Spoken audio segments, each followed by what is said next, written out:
Auzubillahiminash-shaytanir-rajim. Bismillahir-rahmanir-rahim. Assalamu alaikum dear students and welcome back to our class. तो बच्चों हम लोग 7th क्लास के chapter number 5 lines and angles के बारे में पढ़ रहे हैं. ठीक है, तो चलिए आज का क्लास हम शुरू करते हैं. अगर हम एक लाइन ड्रॉ करते हैं, ठीक, फिर रेंडमली कोई भी दूसरा लाइन ड्रॉ करते हैं जो इसको इंटरसेक्ट करते हैं. ठीक, ये मैंने एक और लाइन बनाया. पहले वाला हमारा जो लाइन था लाइन एल, उसके ऊपर मैंने एक और लाइन बनाया लाइन एम.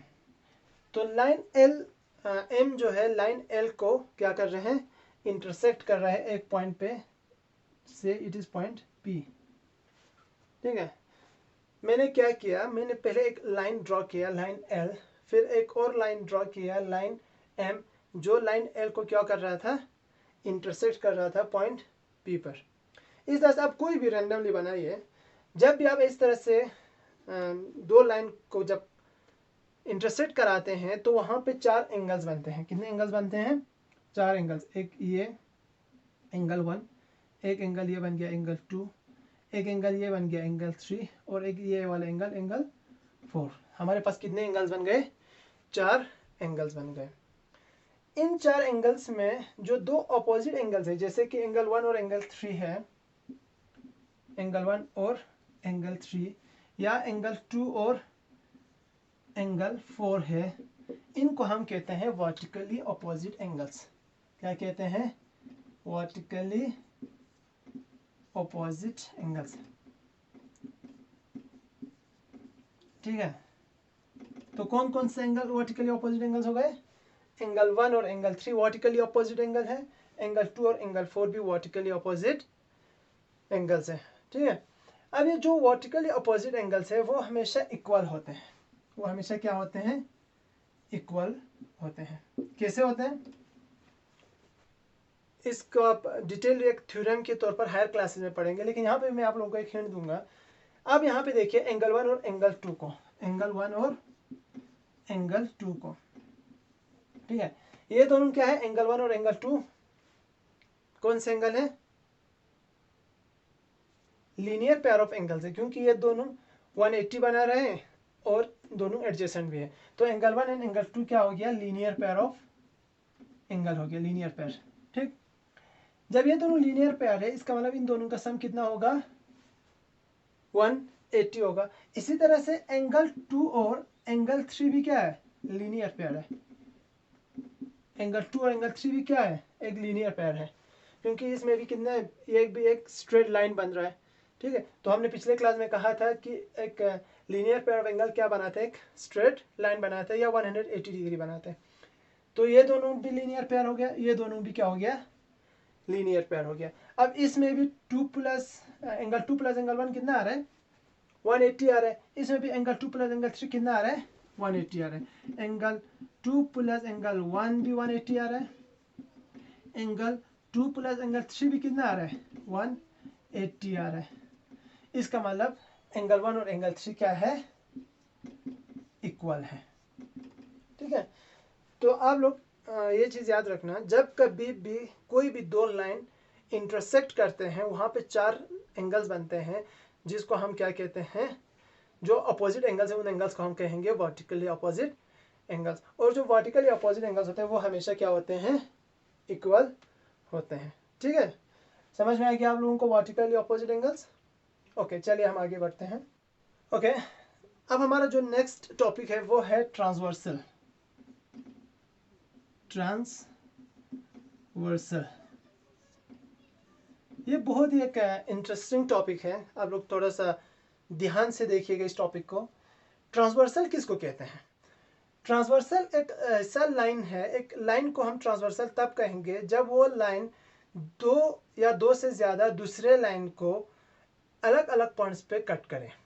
जैसे कि मेरे पास 2 लाइंस है यहाँ पे. ठीक है, ये मेरे पास लाइन L है और ये मेरे पास लाइन M है. ठीक, एक और लाइन में ड्रॉ करता हूँ, ये वाला लाइन P. ये हमारे पास लाइन कौन सा आ गया? P. P फॉर एग्जांपल, तो मैं कहूँगा लाइन P को ट्रांसवर्सल कहेंगे हम। क्यों? क्योंकि लाइन P जो है लाइन L और लाइन M को दो अलग अलग जगहों पे क्या कर रहे हैं, कट कर रहे हैं। ठीक है, तो हम कहेंगे कि लाइन P जो है is a transversal of line L and M, यानी लाइन P जो है वो लाइन L और M का क्या है, ट्रांसवर्सल है। ठीक है, इसमें कंडीशन ये होना चाहिए जो ट्रांसवर्सल होगा वो दोनों लाइन को अलग अलग पॉइंट्स पे कट करेंगे। जैसे कि अगर आप इस तरह से बनाओगे, ये आ गया लाइन L, ठीक है, ये आ गया लाइन M, ठीक, और ये आ गया लाइन P। अब इसमें देखिए लाइन P जो है वो लाइन M को भी कट कर रहे हैं और लाइन P जो है लाइन L को भी क्या कर रहे हैं, कट कर रहे हैं, लेकिन दोनों को एक ही जगह पे क्या कर रहे हैं, कट कर रहा है। तो क्या यहाँ पे लाइन P जो है वो लाइन L और M का ट्रांसवर्सल है? तो वो उसका ट्रांसवर्सल नहीं है। तो ट्रांसवर्सल किसको कहते हैं? ट्रांसवर्सल हम उस लाइन को कहते हैं जब वो दो या दो से ज्यादा लाइंस को अलग अलग पॉइंट्स पे क्या करे, कट करे, तो हम उसको क्या कहेंगे, ट्रांसवर्सल कहेंगे। ठीक है, अब लाइन L और लाइन M के लिए लाइन P क्या बन गया, एक ट्रांसवर्सल बन गया। जब ये ट्रांसवर्सल इस दो लाइन को पास करके जाते हैं तो यहाँ पे कुछ एंगल्स बनते हैं। कितने एंगल्स हैं यहाँ पे? जैसे कि आप देखो 1 2 3 4 5 6 7 8, कितने एंगल्स बन गए यहाँ पे? 8 एंगल्स बन गए। अब हम हर इस एंगल को एक रिलेशन में देकर कुछ नाम्स होते हैं तो हम उनके बारे में पढ़ेंगे। ठीक है, बहुत इंटरेस्टिंग है। अब कुछ नाम्स आप लोगों को पहले से पता है, जैसे कि एंगल 1 और एंगल 2, ये दोनों कैसे एंगल बन गया, एंगल 1 और एंगल 2, ये बन गया लीनियर पेयर ऑफ एंगल बन गए, क्योंकि ये दोनों एक स्ट्रेट लाइन बना रहे हैं। ठीक है, तो एंगल 1 और एंगल 2 क्या हो गया, एक लीनियर पेयर हो गए। इस तरह से एंगल 1 और एंगल 4 भी लीनियर पेयर हो गए। अब एंगल 2 और एंगल 4 कौन सा एंगल बन जाते हैं? एंगल 2 और एंगल 4 ये दोनों बन रहा है वर्टिकली अपोजिट एंगल। इसी तरह से एंगल 5 और एंगल 8 भी क्या बन रहा है, वर्टिकली अपोजिट एंगल्स बन रहे हैं। अब इसके अलावा हम कुछ और एंगल्स की बात करेंगे। सबसे पहले जब कभी भी कोई दो लाइन के ऊपर एक ट्रांसवर्सल लगते हैं तो वहां पे एक इंटीरियर एंगल्स बनते हैं, कुछ इंटीरियर एंगल्स। ठीक है, इंटीरियर एंगल्स किसको कहते हैं?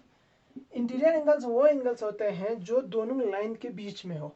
तो इन दो लाइन के बीच में कौन कौन से एंगल्स है? एंगल 3 4 5 और 6, एंगल 3, एंगल 4, एंगल 5 और एंगल 6, ये 4 एंगल्स हमारे इंटीरियर एंगल्स हैं। और जो बाहर की तरफ है उनको हम क्या कहेंगे? एक्सटीरियर एंगल्स कहेंगे। तो एक्सटीरियर एंगल्स कौन से हो गए? एंगल 2, एंगल 1, एंगल 2, एंगल 7 और एंगल 8। 1 2 7 और 8, ये 4 एंगल कौन से एंगल्स हो गए? एक्सटीरियर एंगल्स हो गए। ठीक है, अब इसमें कुछ पेयर्स होंगे। सबसे पहले हम इसमें alternate interior angles, pair of alternate interior angles, pair of alternate interior angles, यानी दो एंगल्स ऐसे होंगे जो अल्टरनेट इंटीरियर होगा। अल्टरनेट इंटीरियर मतलब 3 और 5 तो एडजेसेंट एंगल्स हो गए, 3 और 6 अल्टरनेट इंटीरियर एंगल्स हो गए। 3 भी इंटीरियर है, 6 भी इंटीरियर है, और 3 और 6 क्या बन गया? अल्टरनेट इंटीरियर एंगल्स बन गए। एंगल 3 और एंगल 6 को हम क्या कहेंगे? Alternate interior angles. ठीक, इसी तरह से एंगल 4 और एंगल 5 क्या होगा? एंगल 4 एंड एंगल 5 क्या होगा? अल्टरनेट इंटीरियर एंगल होगा। तो इसमें दो पेयर्स है हमारे पास अल्टरनेट इंटीरियर एंगल्स का। इसी तरह से अल्टरनेट एक्सटीरियर एंगल होगा। ये 4 एक्सटीरियर एंगल्स हैं, ये वाले एंगल और ये वाले एंगल, ये दोनों क्या है? अल्टरनेट एक्सटीरियर एंगल है, यानी बाहर की तरफ जो एंगल्स है और अल्टरनेट भी है। नंबर 4 हमारे पास आते हैं pair of alternate exterior angle, exterior angles. तो वो कितने हैं? वो भी हमारे पास दो जोड़ी है, एक हो गया एंगल 1 और angle 7, angle 1 and angle 7 alternate exterior angle, और एंगल 2 एंड एंगल 8 हो गया दो अल्टरनेट एक्सटीरियर एंगल्स। ठीक है, अब ये जो ऊपर की तरफ एंगल लाइन एल की तरफ 4 एंगल है, लाइन एम की तरफ 4 एंगल्स हैं, तो हम इसमें भी पेयर्स बनाते हैं जिसको हम कहते हैं pair of corresponding angles, corresponding angles, यानी करस्पॉन्डिंग में जो एंगल्स हैं, यानी एल के ऊपर जो 4 एंगल्स है उसकी करस्पॉन्डिंग में एम पे कौन कौन से एंगल्स है उसको हम कहते हैं करस्पॉन्डिंग पेयर ऑफ एंगल। जैसे कि एंगल 1 है, एल जो है पी के साथ एंगल 1 बना रहे हैं यहाँ पे, तो उसी तरह एम पे कहाँ पे बन रहा है? ये वाला बन रहा है, तो एंगल 1 और एंगल 6 क्या हो गया? पेयर ऑफ करस्पॉन्डिंग एंगल्स हो गया। इसी तरह से एंगल 4 और ये नीचे साइड में बन रहा है, तो इसके नीचे साइड में 8 बन रहा है। एंगल 4 और एंगल 8 क्या ऑफ करस्पॉन्डिंग एंगल्स है। ठीक है, इसी तरह से एंगल 2 और एंगल 5, एंगल 2 एंड एंगल 5, और इसी तरह से एंगल 3 और एंगल 7, एंगल 3 एंड एंगल 7, इनको हम क्या कहते हैं? Pair of corresponding angles. ठीक है, 6th है हमारे पास pair of interior angles, interior angle on the same side of transversal, same side of transversal. ठीक है, अब हमारे पास एक कुछ पेयर ऐसे हैं जो ट्रांसवर्सल के सेम साइड में, इंटीरियर एंगल्स जो हमारे पास इंटीरियर एंगल्स है कौन कौन से? 3, 4, 5 और 6। इसमें वो जोड़ियां जो ट्रांसवर्सल के सेम साइड में हो, यानी ये हमारा ट्रांसवर्सल हो गया, इसके सेम साइड में कौन सा आ गया? 3 और 5 एक साइड में है, 4 और 6 दूसरे साइड में। तो 3 और 5 जो है एंगल 3 और एंगल 5 क्या बन गए? Pair of interior angles on the same side of transversal. इसी तरह से एंगल 4 और एंगल 6 क्या बन गए? Pair of interior angles on the same side of transversal. ठीक है, तो आज हम लोगों ने जो ये वाला पोर्शन पढ़ा है इसको आप लोग ध्यान से पढ़िएगा, 2-3 बार रिवीजन कीजिएगा, क्योंकि ये बहुत इम्पोर्टेंट है। और इसके बारे में कल हम लोग एक और टॉपिक पढ़ेंगे जो पूरा इससे रिलेटेड होगा। ठीक है, तो आप लोगों को ये चीज़ याद रखना है कि इंटीरियर एंगल्स कौन कौन से होते हैं, एक्सटीरियर एंगल्स कौन कौन से होते हैं, pair of alternate interior angles कौन से होते हैं, pair of alternate exterior angles कौन से होते हैं, pair of angles on the same side of transversal कौन से होता है, और पेयर ऑफ करस्पॉन्डिंग एंगल्स कौन से होते हैं। ये 6 पॉइंट्स आप लोगों को याद रखने हैं, और ये आपको बहुत इंपॉर्टेंट है, आगे भी ये बहुत ज़्यादा काम में आएगा। ठीक है, तो हम उम्मीद करते हैं कि आप लोगों को यहाँ तक समझ में आ गया होगा। जल्दी मिलते हैं हमारे अगले वीडियो में, तब तक के लिए खुदा हाफिज़।